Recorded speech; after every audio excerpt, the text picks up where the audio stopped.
Hola, buenas tardes. Nosotros vamos a exponer el tema 3, en el cual está conformado nuestro equipo con Rodrigo Zamudio y su servidor Iván Hidalgo. Para empezar, tenemos como temario los aspectos constitucionales en el ejercicio de las profesiones, derechos y obligaciones constitucionales, aspectos generales de las obligaciones civiles y mercantiles, contrato de prestación de servicios, elementos de existencia y validez, características y formalidades, contrato mercantil, elementos de existencia y validez y características y formalidades. Para empezar, tenemos los aspectos constitucionales en el ejercicio de las profesiones. Esto se refiere a que ninguna persona podrá impedirse que se dedique a la profesión de la industria, comercio o trabajo que le acomode, siendo lícitos.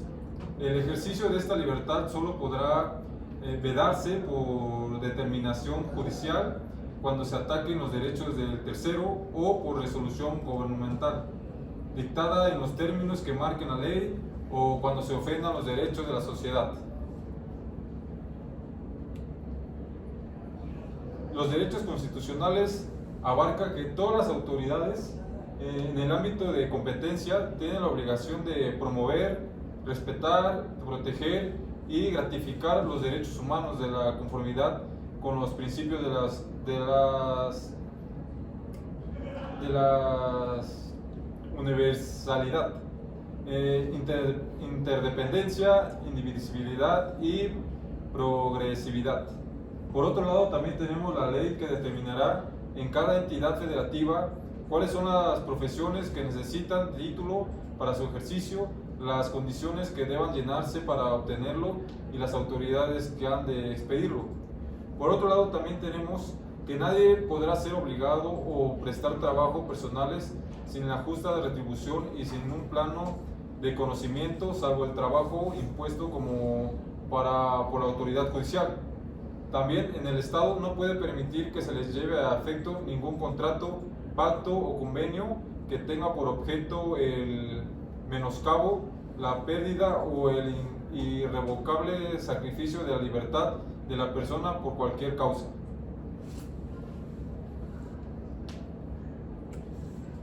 También tenemos el subtema que es aspectos generales de las obligaciones civiles y mercantiles. Los aspectos generales civiles es la que se genera por una obligación entre personas que deben regir su conducta conforme a lo dispuesto en el Código Civil. Las obligaciones civiles deben de cumplirse como un buen padre de familia, de acuerdo a lo establecido con el Código Civil. También las obligaciones civiles no se reconoce el término de gracia o de cortesía de conformidad o a lo establecido en el Código Civil. También tenemos que las obligaciones civiles permiten la existencia de la rescisión por causa de la lesión. Las obligaciones comerciales no las reconocen. Los contratos pueden ser reales, solemnes y consensuales de conformidad a lo establecido en el Código Civil. Por otro lado, tenemos los aspectos generales mercantil. En el mercantil, en la que se genera por una relación entre personas que deben regir su conducta conforme a lo estipulado a las leyes mercantiles. Por unos aspectos tenemos las obligaciones mercantiles deben de cumplirse con la diligencia de un buen comerciante en negocio propio, de conformidad a lo establecido en el Código de Comercio. Las empresas mercantiles son responsables del dolo o culpa imputable a la persona de su titular o a las personas que utilice ocasionalmente en el cumplimiento de obligaciones propias de su giro.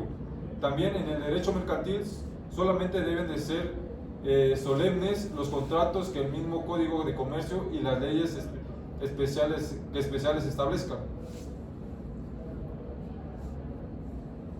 Y aquí tenemos el contrato de prestación de servicios. El contrato de prestación de servicios es un convenio por virtud del cual un profesionista se obliga a prestar a una persona física o moral un servicio profesional a cambio de una retribución. También al prestar el servicio le denominaremos indistintamente el profesionista o profesional, mientras al que lo solicita el servicio lo denominaremos el cliente. A la retribución se le conoce como honorarios profesionales o simplemente honorarios. También el contrato se encuentra regulado por el Código Civil para el Estado Libre y Soberano de Puebla en los artículos 1436 a 1451, donde reza que es convenio de derecho civil, es el acuerdo de dos o más personas para crear, conservar, transferir, modificar o extinguir obligaciones o derechos, y que contrato es el convenio que crea o transfiere obligaciones o derechos.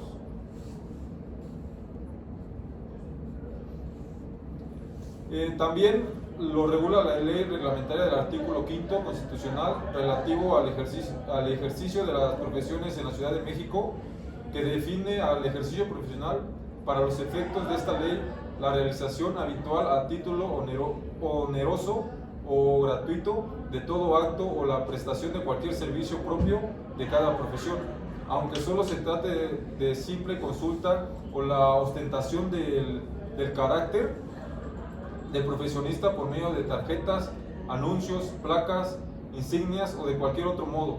No se reputará ejercicio profesional cualquier acto realizado en los casos graves como propósito de auxilio inmediato.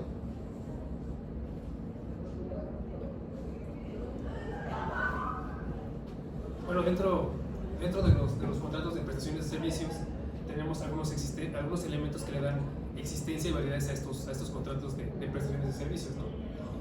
Algunos de los puntos más importantes tenemos el consentimiento, ¿no? Este se presenta cuando el profesionista o técnico manifiesta su voluntad para prestar su trabajo y la de otra persona, ¿no? Está conforme en pagar una retribución o un honorario, ¿no? Entonces, bueno, estas son, luego mencionar, son elementos que componen al contrato de prestación. También tenemos lo que es el objeto y es la actividad que el profesor o profesionista se obliga a realizar, y la retribución o honorario que el cliente debe pagar por hacer este servicio. El trabajo debe cumplir con requerimientos que van a estar establecidos dentro del contrato.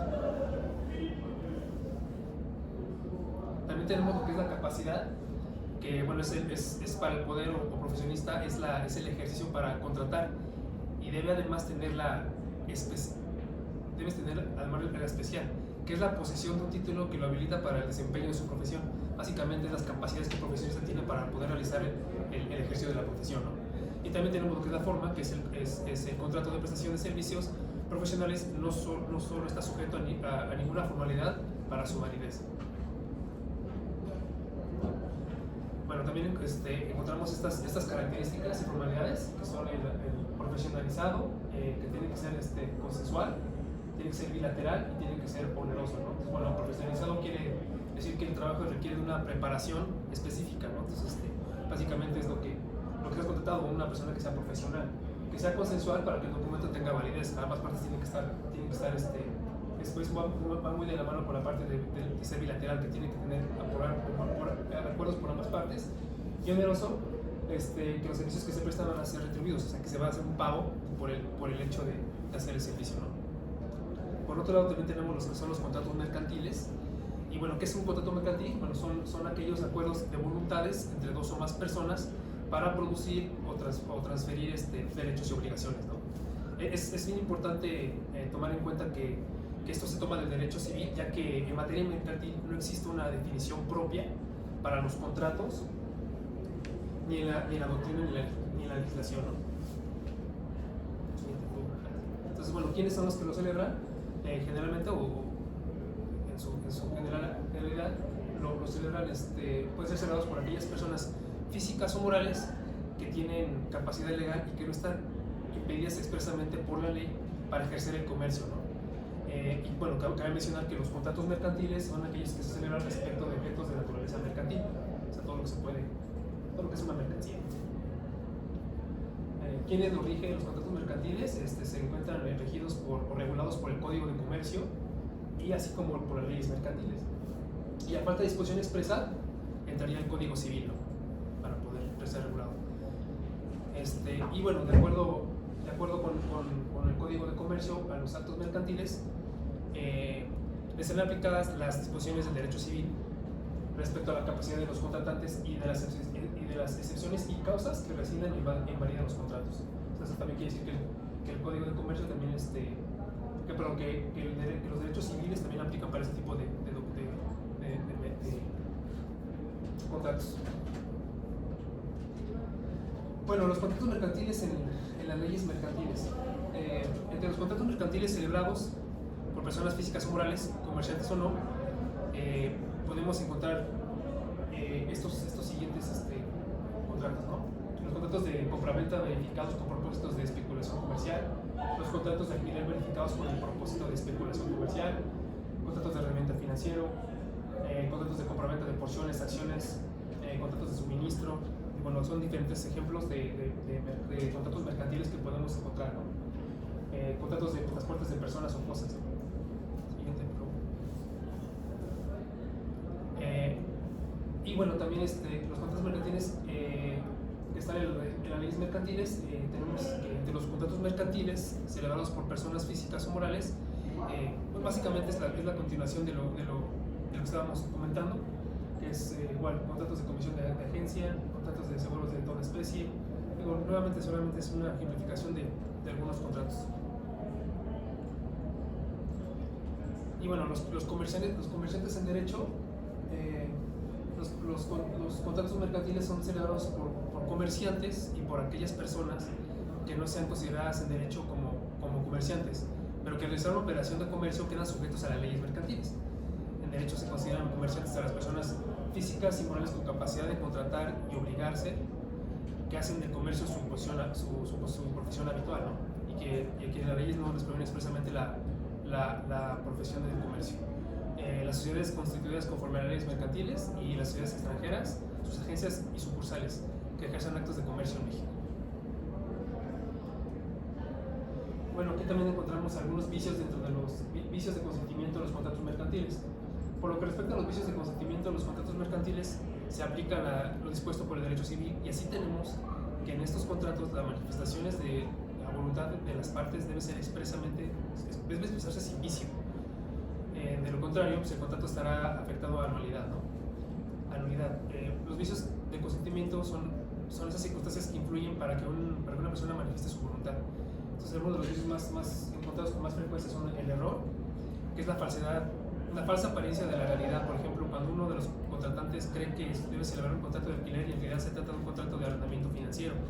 Otro muy típico es el dolo, es una maquinación o artificio que emplea una de las partes para inducir al error a otra persona, ¿no? Entonces es uno de los más comunes. La mala fe, que bueno, la mala fe se produce cuando uno de los contratantes advierte el error en que cae otra parte y omite hacérselo saber. Esto pues para que obviamente sea beneficiado él, ¿no? La violencia se produce cuando se emplea la fuerza física o amenazas que ponga en peligro la vida, la honra, la libertad, la salud o gran parte de los bienes del contratante, de su cónyuge, de sus ascendientes o descendientes, ¿no? Por ejemplo, cuando uno de los contratantes firma un contrato en virtud de que fue agredido físicamente por la otra parte. Y bueno, ya por último, tenemos la parte de lo que es el incumplimiento de los contratos mercantiles. Entonces, el incumplimiento de los contratos mercantiles es la falta de ejecución por una de las partes de las obligaciones contraídas. Se trata de la falta de pago o entrega de la cosa o cantidad de vida, o de la prestación del servicio que se hubiera prometido. En los contratos mercantiles, los efectos de morosidad y el cumplimiento de las obligaciones empezarán cuando, al día siguiente de su vencimiento, en aquellos contratos que tuvieran día señalado para su cumplimiento por voluntad de las partes o por la ley. Desde el día en que el acreedor reclame al deudor judicial o extrajudicialmente el cumplimiento en aquellos contratos que no tuvieran señalado día para su